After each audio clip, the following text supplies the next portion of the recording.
ఇప్పుడు నువ్వు ఒక అంబాసిడర్ కార్ కొనడానికి వెళ్ళావు. పక్కనే ఒక బెంచ్ ఉంది. నువ్వేం కొంటావు? నువ్వు పోర్టబుల్ టీవీ కొనడానికి వెళ్ళావు. ఆ పక్కన ఒక పెద్ద ప్లాస్మా. ప్లాస్మా టీవీ ఉంది. నువ్వేం కొంటావు?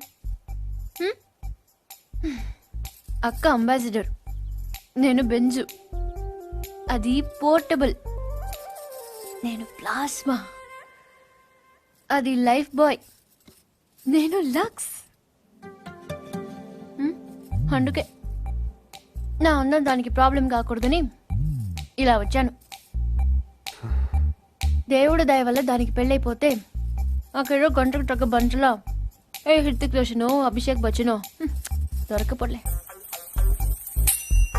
చూసావా, నువ్వు కూడా చూపు తిప్పుకోలేకపోతున్నావు. అయ్యో దేవుడా, ఎందుకయ్యా ఇంత అందం ఇచ్చావు నాకు?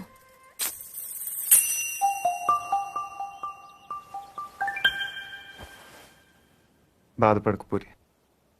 మీ అమ్మ వాళ్ళందరూ అనవసరంగా భయపడుతున్నారు, కానీ నువ్వు అంత అందంగా ఏం లేవు. కళ్ళేమంత పెద్దవి కావు. ముక్కు కూడా ఎవరో కొట్టినట్టు కొంచెం లోపలికుంటుంది.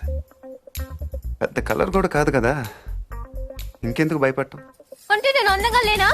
వాళ్ళందరూ చెప్పటం వల్ల నీకు అలా అనిపిస్తుంది తప్ప